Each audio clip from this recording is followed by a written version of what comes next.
Fontana corporal solves a murder case more than 4 decades after the trail went cold, setting a record for the oldest cold case to be successfully prosecuted in San Bernardino County. Phyllis walks into the bathroom and sees it. Her boyfriend's suit coat hanging in the shower, soaking wet. A single barbed foxtail seed is snagged on the fabric, and in the closet, his shoes are caked in thick, fresh mud. She didn't realize she was looking at the evidence that would have solved her sister's murder immediately. Missy Jones had been found just hours earlier, unalived and partially clothed in a desolate field in Fontana, California, on July 5, 1980. She had told the people closest to her that a specific man made her afraid. She said his name. She was not vague about it. And the morning after her body was found, the physical evidence connecting him to that crime was hanging inside his bathroom. He was never questioned. Not in 1980. Not in the months that followed. He moved to Las Vegas, built a life, stayed free for 45 years. When justice finally came, they didn't use a warrant, and they didn't get a confession. They caught him because of a takeaway cup he threw in the trash after a lunch date, 4.5 decades later. Welcome to the Classic Crime Archive. Take a moment to subscribe and stay with me to the end if you find value in these discussions. This case talks about a killer who mourned with the victim's family and a teenage girl who named him. If you asked Missy's family what they remember most about her, they probably wouldn't begin with where she lived or what school she attended. They'd tell you she cared deeply about the people around her. Michelle Missy Jones grew up in the Inland Empire, east of Los Angeles. She was one of 8 siblings, a large family, a close one, the kind where everybody knew everybody's business and showed up anyway. She was feisty, warm, protective. She was the one who noticed when a younger sibling needed something and just handled it. Nobody asked her to. That was just who she was. She had her own style. She had a smile that people remembered. But that summer, the summer of 1980, something had been sitting heavy on her mind. Her older sister Phyllis was in a relationship with a man, cohabiting. Missy had gone to stay with them for a while. A short stay, but she only stayed 2 weeks. She went straight back home to her mother and told her exactly what was happening. His words, his behavior, the way he kept coming on to her no matter how clearly she said no.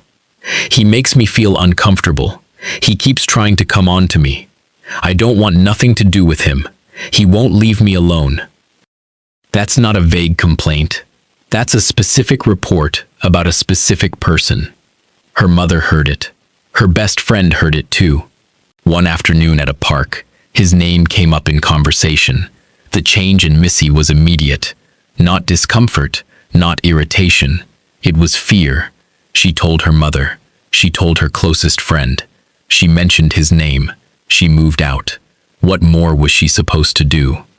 There is a detail, and I'm going to ask you to hold on to it, because it comes back later, and it changes the whole picture. The morning after Missy's body was found, something was discovered inside the house where she'd been so uncomfortable, where her sister had been cohabiting with her boyfriend. We're going to get there. First, July 4th, 1980.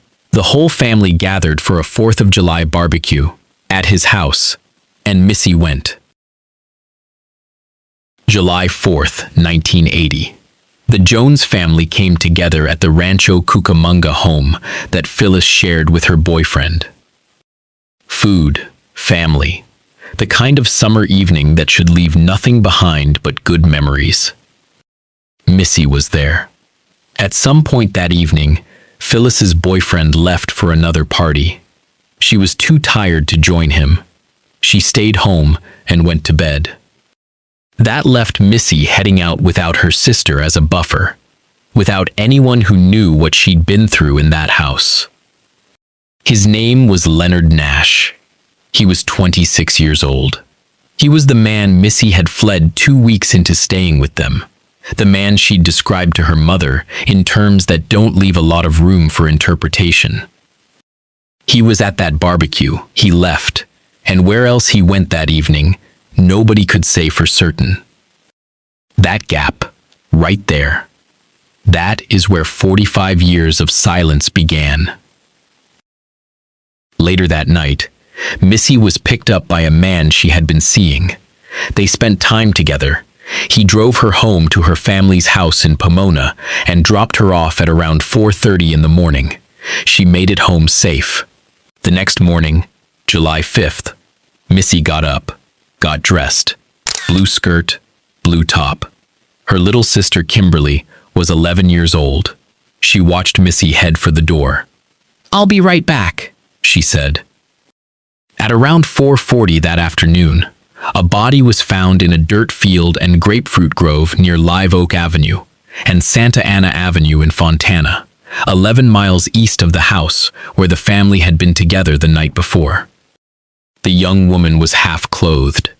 She had been sexually assaulted. She was 18 years old. It was Missy.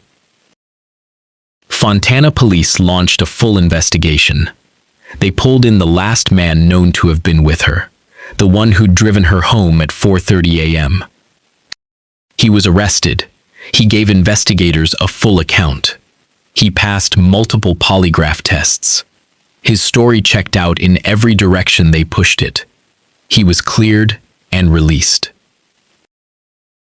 During the autopsy, investigators collected biological evidence. They swabbed. They preserved it on a glass slide and stored it. In 1980, the technology to process that kind of DNA sample and produce a usable profile simply didn't exist. No cell phones, no cameras, no digital records of any kind. What they had was a crime scene, a preserved slide, and a case they couldn't crack. One by one, the leads dried up.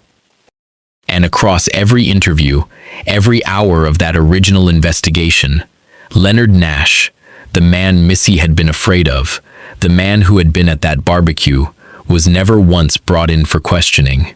He was just the sister's boyfriend. That's it. That's all he was to the investigation, and that was enough to keep him completely off the radar. But the morning after Missy's body was found, before anyone had even pieced together what happened, Phyllis was moving through the house. She went upstairs. She pulled back the shower curtain. What she found should have ended this case in 1980. Nash's suit coat was hanging in the upstairs shower. On the coat, a foxtail, a dry, barbed grass seed, the kind that attaches itself to your clothing when you walk through rough, open ground. The kind of rough, open ground you find in a grapefruit grove in South Fontana. She went to the bedroom closet. His shoes were there too, caked in mud and dirt. "That detail I asked you to hold on to? That's it, right there. A coat, foxtail, 2 muddy shoes." The morning after a young woman was found murdered 11 miles away in a field and a grove, and the man in that house had been out in rough ground the night before. Phyllis was 19 years old. She had just lost her little sister. She didn't know exactly what she was looking at, not in the way a forensic investigator would. She told her stepfather what she'd seen. She assumed he'd pass it along to the police. He either didn't, or nobody followed up. The coat stayed in the closet. The case stalled. The file went cold. Nash walked out. Phyllis wasn't negligent. She was a 19-year-old in shock, doing what most people do. She told an adult and trusted that the system would take it from there. That's a completely human response. But that trust, in this case, cost 40 years. Nash, meanwhile, did what predators who expect not to be caught tend to do. He stayed put for a while.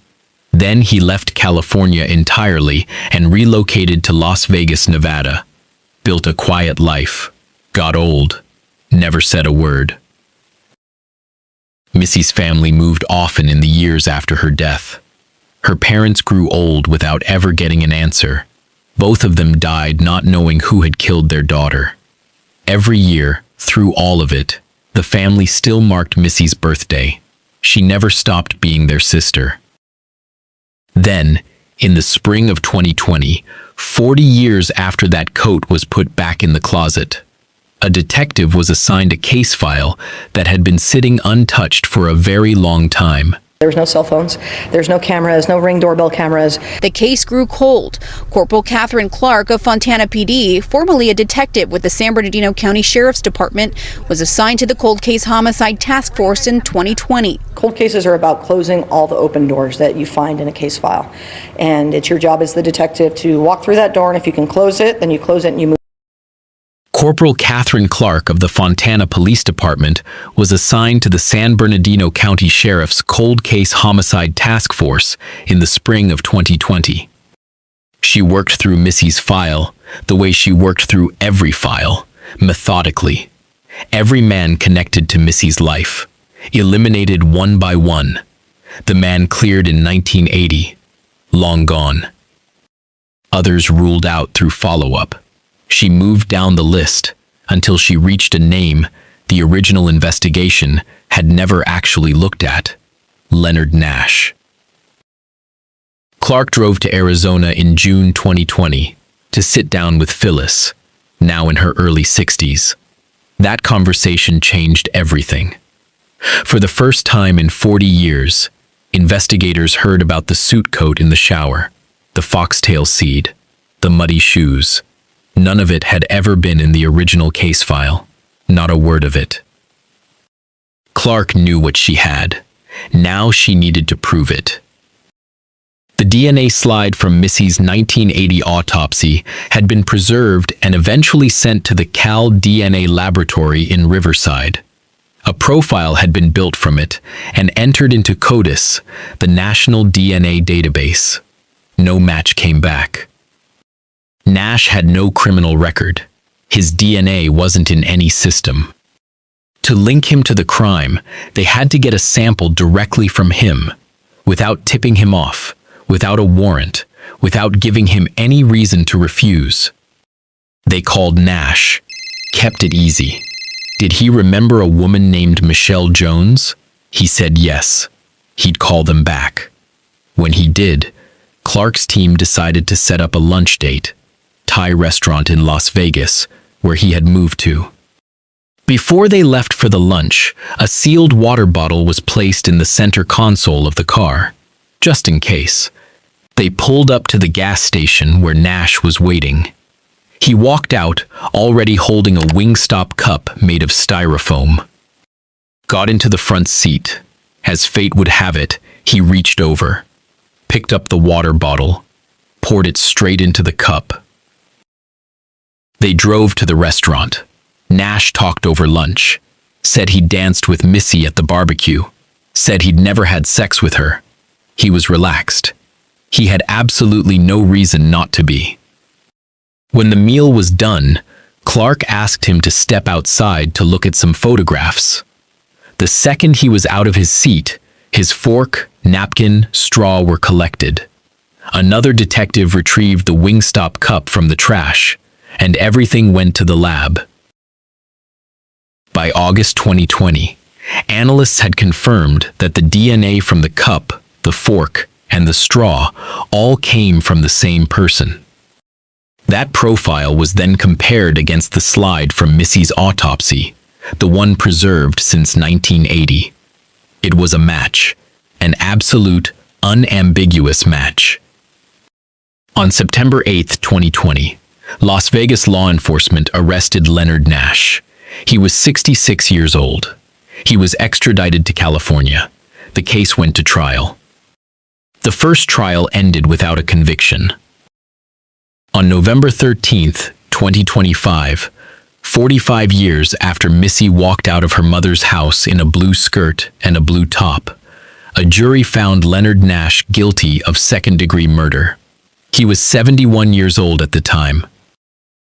In January 2026, he was sentenced to 15 years to life in state prison. He began serving on February 3, 2026, at the California Institution for Men in Chino. It is now the oldest cold case in San Bernardino County history to result in a conviction. Corporal Catherine Clark was formally recognized for her work at a Fontana City Council meeting in February 2026. Nash has never admitted to it, not to investigators, not at trial, not at sentencing. He never publicly explained why he did that to her. Some questions remain unanswered, but one question no longer does. Who killed Missy Jones? In April 2026, Kimberly Jones stood up and spoke at a National Crime Victims' Rights Week event. She was the 11-year-old girl who watched Missy walk out that door, the one who told herself, for years after, that her big sister had gone somewhere she couldn't talk about yet. She said, "I watched her walk out of that door in her blue skirt and her blue top, and she never came home." And about Nash, now in a cell in Chino. He lived his life. He lived 54 years, and Missy didn't live. She only lived 18 years. 54 years against 18. That arithmetic doesn't balance. It never will. There are two things about this case that stayed with me. The first is that Missy trusted her instincts. The second is that small details matter. One uncomfortable conversation, one muddy pair of shoes, one forgotten foxtail seed, one discarded takeaway cup. Never dismiss someone's discomfort simply because the person making them uncomfortable seems familiar or harmless to everyone else. Parents, listen when your kids tell you they don't feel safe around a particular person. Missy spoke up. She deserved to be heard. Justice arrived late in this case, but it arrived nonetheless. 45 years is an unimaginably long time to wait for answers. I'd love to know which part of this case surprised you the most.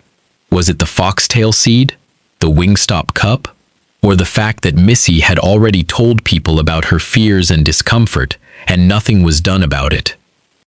If you enjoy thoughtful, documentary-style true crime stories that focus on facts, psychology, and the human side of justice, consider subscribing to this channel and share this story. Our thoughts are with Missy Jones's family and everyone whose lives were forever changed by this tragedy.